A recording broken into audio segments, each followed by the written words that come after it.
India गठबंधन और विपक्ष के नेताओं से ममता बनर्जी के जल्द ठीक होने की कामना की है। मुख्यमंत्री ममता बनर्जी के सिर में गंभीर चोट लगने पर प्रधानमंत्री मोदी ने सोशल मीडिया प्लेटफॉर्म एक्स पर अपनी प्रतिक्रिया दी और उनके जल्द स्वस्थ होने की प्रार्थना की। कांग्रेस सांसद राहुल गांधी ने भी सोशल मीडिया प्लेटफॉर्म एक्स पर ममता बनर्जी के जल्द से जल्द ठीक होने की कामना की। वहीं ममता बनर्जी के घायल होने की जानकारी मिलने पर टीएमसी नेता बाबुल सुप्रियो भी अस्पताल पहुंचे। उन्होंने कहा कि ममता बनर्जी के मेडिकल टेस्ट की रिपोर्ट ठीक आई है और उनकी सेहत में सुधार हो रहा है।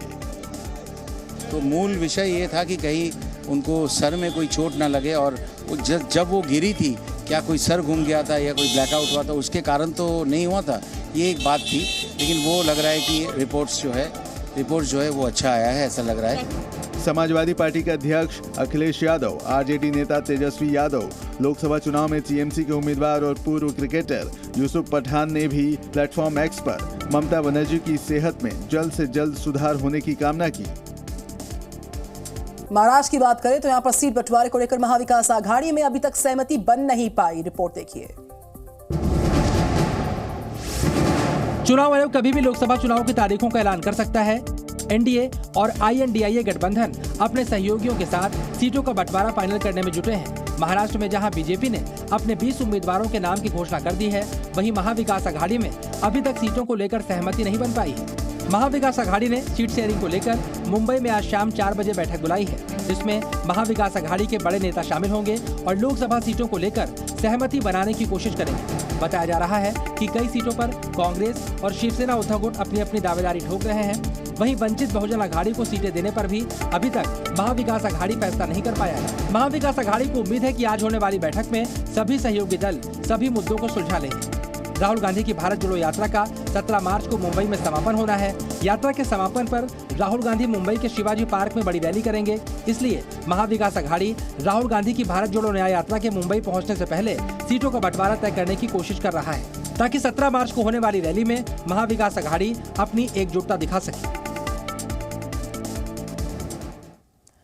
लोकसभा चुनाव की तारीखों का ऐलान कभी भी हो सकता है। उससे पहले ही पीएम मोदी जोर शोर से बीजेपी के चुनाव प्रचार अभियान में लगे हैं। पीएम मोदी आज हैदराबाद में रोड शो करने वाले हैं।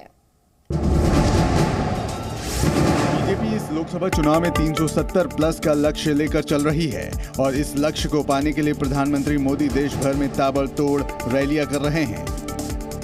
प्रधानमंत्री मोदी आज से अगले 4 दिन आंध्र प्रदेश और तेलंगाना में कई रैलियां करने वाले हैं। पीएम मोदी आज हैदराबाद जाएंगे और रोड शो करेंगे। मिर्जागुड़ा से मलकाजगिरी तक उनका रोड शो करीब 1 घंटे तक का होगा। इसके बाद 16 मार्च को पीएम मोदी तेलंगाना के नगर कुर्नूल में जनसभा करेंगे। 18 मार्च को तेलंगाना के जगतियाल में पीएम मोदी की रैली होगी।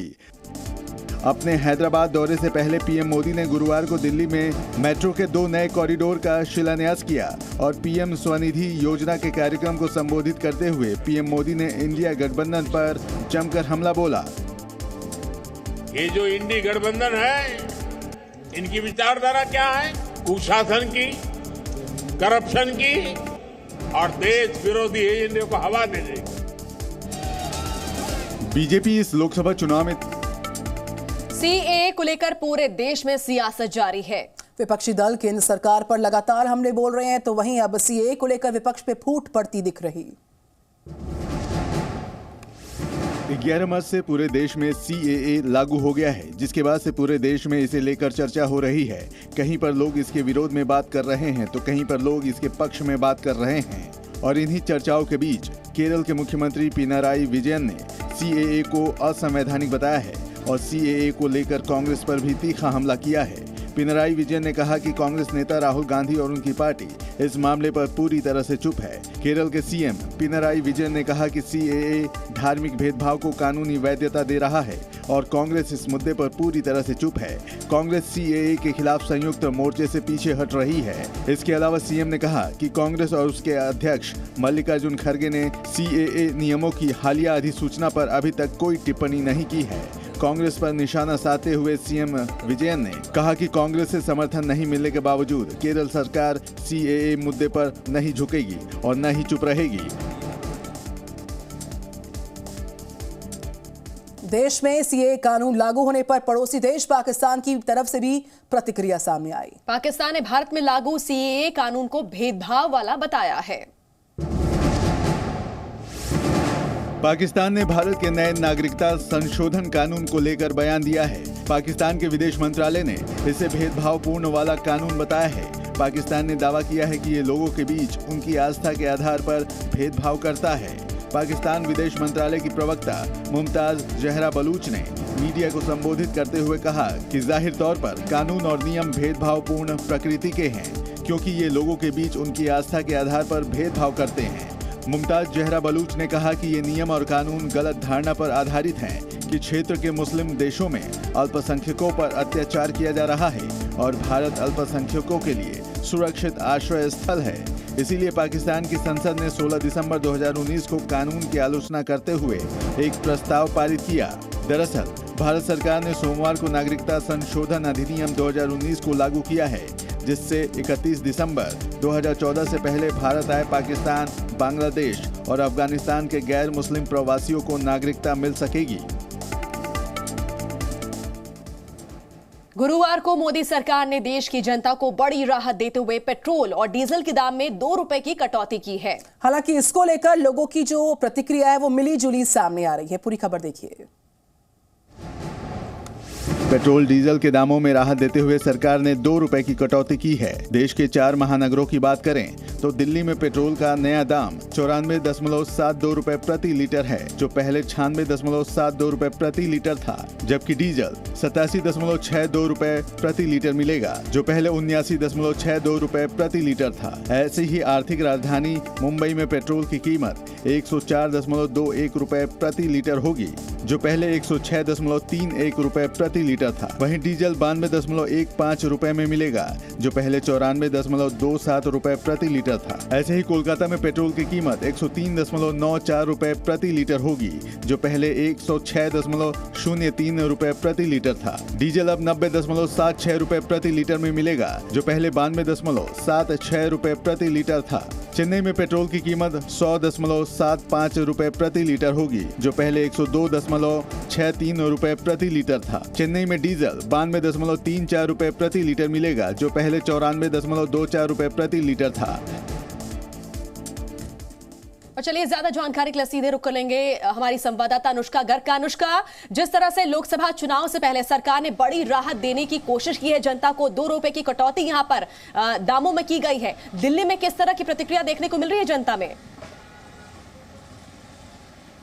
बिल्कुल, वैसे तो हमें अभी तक मिली जुली प्रतिक्रिया देखने को मिल रही है। कई लोग ये कह रहे हैं कि इलेक्शन से पहले उन लोगों को लुभाने के लिए इस पूरे पेट्रोल में दाम की जो कटौती है वो की गई। तो वहीं कुछ लोग ऐसे भी थे जो काफ़ी ज़्यादा खुश थे, क्योंकि होली का समय आ रहा है। लगातार जो त्योहारों के बीच में लोगों के जो बजट है उसमें कहीं ना कहीं एक बड़ी राहत मिलती हुई नजर आ रही है। लाजपत नगर के पेट्रोल पंप पर इस वक्त हमारी मौजूदगी है। आपको दिखाएंगे यहाँ पर पेट्रोल के दाम, पेट्रोल और डीजल के जो दाम है वो मैं आपको बता रही हूँ। पेट्रोल जो है वो अभी 94.72 रुपीज़, तो वहीं डीजल जो है वो अभी 87.62 रुपीज़ के आसपास मिल रही है। जहाँ तक हम देख रहे थे पहले जो लोग यहाँ पर पहुंच रहे थे उन लोगों ने हाफ जो टैंक, गाड़ी की जो टैंक्स है वो हाफ फुल कराते थे, तो वहीं आज कई ऐसे लोग हमें मिले हैं जो यहाँ पर आकर अपनी पूरी टैंक्स जो है वो फुल कराते हुए और यहाँ से जाते हुए नजर आ रहे हैं। बहुत से लोग ऐसे भी थे जिन्होंने कल पेट्रोल डलवाया था, जो यहाँ आकर आज अफसोस जाहिर कर रहे थे कि कल उन्होंने पूरी टैंक क्यों भरवाई, जबकि आज जो पेट्रोल के दाम है वो कहीं ना कहीं घटते हुए नजर आए हैं। आज सुबह 6 बजे से नए दाम लागू किए गए हैं, जहाँ पर दिल्ली में लोगों की जो मिली जुली प्रतिक्रिया है वो देखने को मिल रही है। अनुष्का, हम लौटेंगे आपके पास। मिली जुली प्रतिक्रिया जो है वो राजधानी दिल्ली से, एनसीआर से मिल रही है। इस बीच खबरों के साथ आइए आगे बढ़ते। पेट्रोल डीजल की दामों की हम बात कर रहे थे, इनके कम होने का सबसे बड़ा असर राजस्थान पर पड़ गया है। देखिए, राजस्थान में वैट कम होने के साथ ही पेट्रोल डीजल की कीमतों में बड़ी गिरावट आई है। राजस्थान में पेट्रोल डीजल के दाम कम करने की मांग को लेकर बीते 22 महीने से प्रदर्शन जारी था। ऐसे में नई कीमतों के ऐलान से शायद राजस्थान को सबसे बड़ी राहत मिली है। राजस्थान में नई कीमतें लागू होने के बाद पेट्रोल के दाम में 1 रुपए 40 पैसे से लेकर 5 रुपए 30 पैसे तक कम होंगे। वहीं डीजल पर वैट दरों की कटौती से 1.34 पैसे से लेकर 4.85 पैसे प्रति लीटर तक कम हो जाएंगी। यहाँ पेट्रोल डीजल के दाम में 2 रुपए कम होने के साथ ही सरकार ने पेट्रोल डीजल पर 2% वैट भी घटाया है, जिसके बाद डीजल पर वैट अब 19.30% से 17.30% हो गया है। वहीं पेट्रोल पर 31.04% से वैट घटकर 29.04% हो गया है। राजस्थान में पेट्रोल डीजल पर वैट घटाने के बाद नरेंद्र मोदी सरकार की एक और गारंटी पूरी हो गई। बीजेपी नेताओं ने कहा कि पेट्रोल डीजल सस्ता कर डबल इंजन सरकार ने अपना वादा निभाया। जनता अब राजस्थान की 25 में से 25 सीटें जितवाकर प्रधानमंत्री नरेंद्र मोदी का आभार जताए। केंद्र सरकार के पेट्रोल डीजल के दाम कम करने के फैसले का कई नेताओं ने स्वागत किया है। गृह मंत्री अमित शाह से लेकर सीएम योगी तक सभी ने पीएम मोदी का आभार प्रकट किया।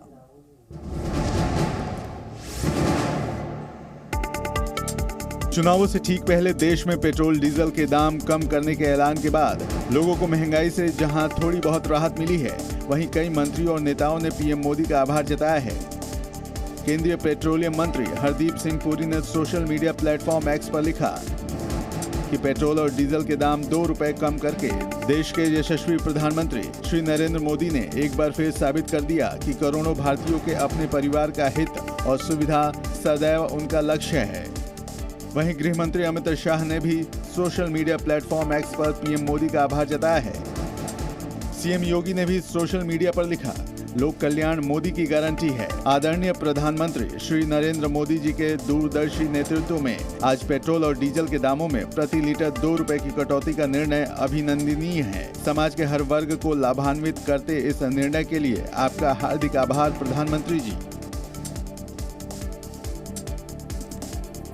तो इलेक्टोरल बॉन्ड की बात करें, इसके मसले पर संवैधानिक पीठ आज फिर से सुनवाई करेगी। दरअसल चुनाव आयोग ने सुप्रीम कोर्ट में याचिका दायर कर कोर्ट से 11 मार्च के अपने आदेश में संशोधन करने का अनुरोध किया है। इलेक्टोरल बॉन्ड पर चुनाव आयोग ने सुप्रीम कोर्ट में नई याचिका दायर की। आयोग का कहना है कि इलेक्टोरल बॉन्ड से जुड़ा कुछ डाटा सीलबंद लिफाफे में सुप्रीम कोर्ट को सौंपा गया था। सुनवाई के दौरान सुप्रीम कोर्ट के अंतरिम आदेश के मद्देनजर आयोग ने ये डेटा सौंपा था। गोपनीयता बरकरार रखने के लिए आयोग ने इसकी कोई प्रति अपने पास नहीं रखी थी। ऐसे में पूरा ब्यौरा ईसीआई की वेबसाइट पर डालने के लिए उसे कोर्ट से वापस चाहिए।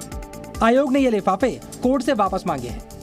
इससे पहले पिछले महीने सुप्रीम कोर्ट के 5 जजों की बेंच ने इलेक्टोरल बॉन्ड को असंवैधानिक बताते हुए रद्द कर दिया था। स्टेट बैंक ऑफ इंडिया, जो इलेक्टोरल बॉन्ड बेचने वाला अकेला अधिकृत बैंक है, उसे निर्देश दिया था कि वो 6 मार्च 2024 तक 12 अप्रैल 2019 से लेकर अब तक खरीदे गए इलेक्टोरल बॉन्ड की जानकारी चुनाव आयोग को दे दे।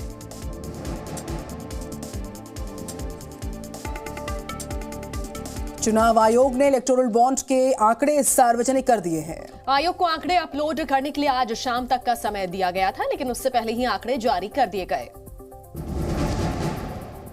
जिन आंकड़ों का इंतजार पूरा देश कर रहा था, वो संख्या आखिरकार गुरुवार को चुनाव आयोग ने अपनी वेबसाइट पर जारी कर दी है। निर्वाचन आयोग ने इस पूरे विवरण को 2 भागों में रखा है। उच्चतम न्यायालय के 5 न्यायाधीशों की संविधान पीठ ने 15 फरवरी को दिए गए एक ऐतिहासिक फैसले में अनाम राजनीतिक फंडिंग की इजाजत देने वाली केंद्र की योजना को रद्द कर दिया था। पीठ ने इसे असंवैधानिक कहा था और निर्वाचन आयोग को आदेश दिया था कि दानदाताओं और उनके द्वारा दी गई राशि और जिन्हें राशि मिली उनका खुलासा करे। इसे लेकर अब AIMIM के अध्यक्ष असदुद्दीन ओवैसी ने कटाक्ष किया है। उन्होंने सोशल मीडिया के जरिए 2017 के चुनावों को लेकर सवाल खड़े किए हैं। निर्वाचन आयोग का डेटा बताता है कि भाजपा को गुप्त इलेक्टोरल बॉन्ड्स के जरिए कितने पैसे मिले थे। कागज तो दिखाना पड़ गया। सवाल ये है कि अगर भाजपा के पास इतने पैसे हैं तो फिर उनके ट्रॉल्स को 2014 से 2 रुपए ही क्यों मिल रहे हैं? इसकी जांच होनी चाहिए। तो केंद्र सरकार ने 2 चुनाव आयुक्तों के नाम की घोषणा कर दी है। पूर्व IAS ऑफिसर ज्ञानेश कुमार और सुखबीर सिंह संधू नए चुनाव आयुक्त होंगे। चुनाव आयुक्त को लेकर प्रधानमंत्री नरेंद्र मोदी की अध्यक्षता में 3 सदस्यीय समिति ने पूर्व IAS अधिकारी ज्ञानेश कुमार और सुखबीर सिंह संधू के नाम पर मुहर लगाई और दोनों की नियुक्ति का नोटिफिकेशन भी जारी कर दिया गया। नए चुनाव आयुक्त सुखबीर संधू 1988 बैच के IAS अधिकारी हैं। वो उत्तराखंड के पूर्व मुख्य सचिव भी रह चुके हैं। इसके अलावा केंद्र में कई अहम पदों पर उनकी तैनाती हो चुकी है। वो केंद्र में अतिरिक्त सचिव रहे हैं। वहीं ज्ञानेश कुमार सहकारिता मंत्रालय में सचिव रहे हैं। वो 1988 बैच के IAS अधिकारी हैं। कश्मीर से अनुच्छेद 370 हटाए जाने के दौरान वे गृह मंत्रालय में थे और कश्मीर डिवीजन में उनकी तैनाती थी।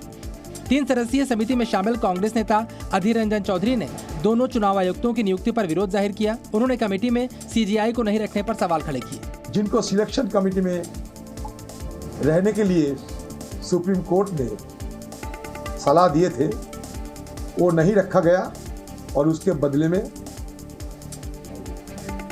आज की सरकार की और एक दूसरे मंत्री उनको शामिल किया गया। उत्तराखंड में मदरसों में पढ़ने वालों को लेकर एक बड़ा फैसला लिया गया है। उत्तराखंड के मदरसों में अब राष्ट्रवाद का पाठ पढ़ाया जाएगा। उत्तराखंड के मदरसों में पढ़ने वाले बच्चे अब राष्ट्रवाद और देशभक्ति की तालीम भी ले सकेंगे। उत्तराखंड वक्फ बोर्ड ने मदरसों में राष्ट्रवाद और देशभक्ति की शिक्षा देने का फैसला किया है। मदरसों में पढ़ रहे बच्चों को ये शिक्षा देने के लिए सेना के पूर्व सैनिक मदरसों में जाएंगे और बच्चों को राष्ट्रवाद का पाठ पढ़ाएंगे। उत्तराखंड वकार बोर्ड के चेयरमैन शादाब शम्स ने ये जानकारी देते हुए कहा कि मदरसों के बच्चों को अब जमीन पर बैठकर नहीं पढ़ना पड़ेगा। अब स्कूलों की तरह मदरसों में भी छात्रों को पढ़ने के लिए फर्नीचर की सुविधा मिलेगी। उन्होंने कहा कि मदरसों को आदर्श मदरसे बनाना ही वक्फ बोर्ड की प्राथमिकता है और इसके लिए एक कमेटी भी बनाई गई है जिसमें सेना के पूर्व अधिकारी शामिल हैं। यहाँ से में पढ़ने वाले बच्चे नेशन फर्स्ट की थ्योरी पे आगे बढ़ेंगे कि देश प्रथम है और मुझे उम्मीद है कि जब देश विश्व गुरु बनने की दिशा में आगे बढ़ रहा होगा तो इन मदरसों का एक गिलहरी रूपी योगदान अवश्य होगा। लोकसभा चुनावों से पहले नागपुर में आरएसएस की आज से 3 दिवसीय प्रतिनिधि सभा की बैठक हो रही है। इसमें बीजेपी अध्यक्ष जेपी नड्डा शामिल हो सकते हैं। नागपुर में आज से आरएसएस की 3 दिवसीय प्रतिनिधि सभा की बैठक होने वाली है। आज से शुरू हो रही इस बैठक में आरएसएस के करीब 1570 शीर्ष पदाधिकारी मौजूद रहेंगे। इसके साथ ही बीजेपी से जेपी नड्डा, बीएल संतोष के भी मौजूद रहने की संभावना है। इस बैठक में संदेश खाली, मणिपुर और किसान आंदोलन के अलावा अन्य मुद्दों पर चर्चा होने की संभावना है।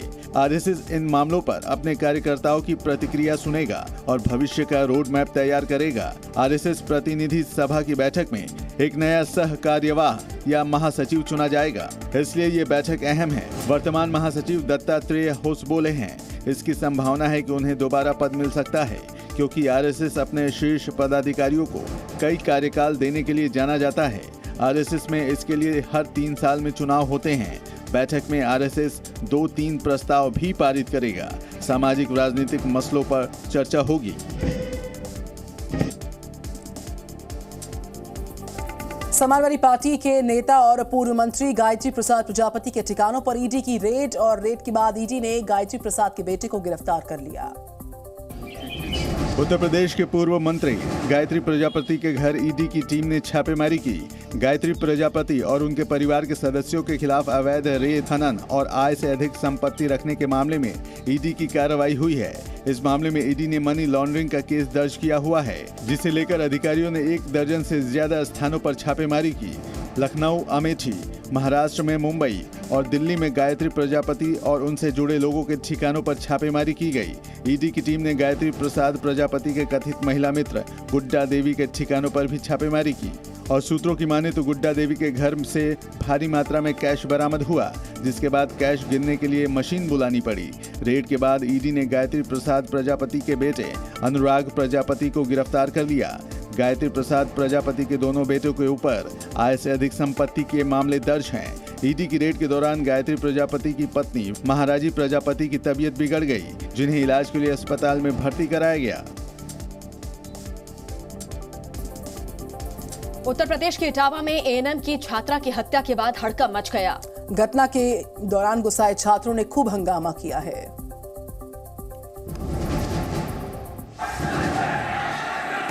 यूपी के इटावा में एएनएम की छात्रा की हत्या के बाद हड़कंप मच गया। घटना से गुस्साए छात्रों ने जमकर हंगामा किया।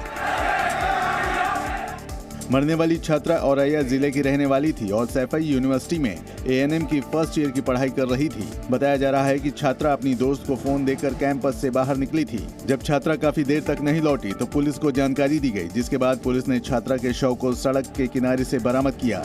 छात्रा की हत्या की जानकारी मिलने पर यूनिवर्सिटी के छात्रों का गुस्सा भड़क गया और ट्रॉमा सेंटर के बाहर प्रदर्शन करने लगे। पुलिस ने प्रेम प्रसंग में छात्रा की हत्या की आशंका जताई है। छात्रा की गर्दन पर चोट के निशान मिले हैं। पुलिस ने शव को पोस्टमार्टम के लिए भेजकर जांच शुरू कर दी है। जल्दी ही हम इस घटना का खुलासा कर देंगे, क्या तथ्य हैं, क्या सामने, क्या वास्तविकता उसके साथ क्या घटना हुई है। वहीं समाजवादी पार्टी के अध्यक्ष अखिलेश यादव ने भी छात्रा की मौत की न्यायिक जांच की मांग की है और यूपी सरकार की अपराध के खिलाफ जीरो टॉलरेंस नीति पर सवाल खड़े किए। बड़ी खबर, समंदर से हमला तेज करेंगे हूती विद्रोही। ये जानकारी मिल रही है, इजरायल से जुड़े जहाजों पर हमला होगा। हूती नेता अब्दुल मलिक की धमकी, हिंद महासागर जाने वाले जहाज रोकेंगे। हूती की तरफ से बयान दिया गया। 73 जहाजों को निशाना बना चुके हैं हूती विद्रोही और ये बड़ी जानकारी यहाँ पर निकलकर सामने आ रही है। समंदर में हमला तेज करेंगे हूती विद्रोही। उनकी तरफ से कहा गया है कि इजरायल से जुड़े जहाजों पर हमला होगा।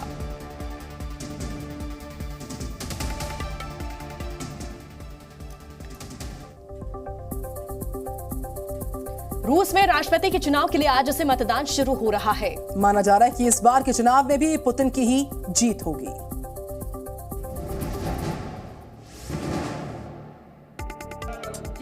रूस में आज मतदान शुरू हो जाएगा और 17 मार्च तक चलेगा।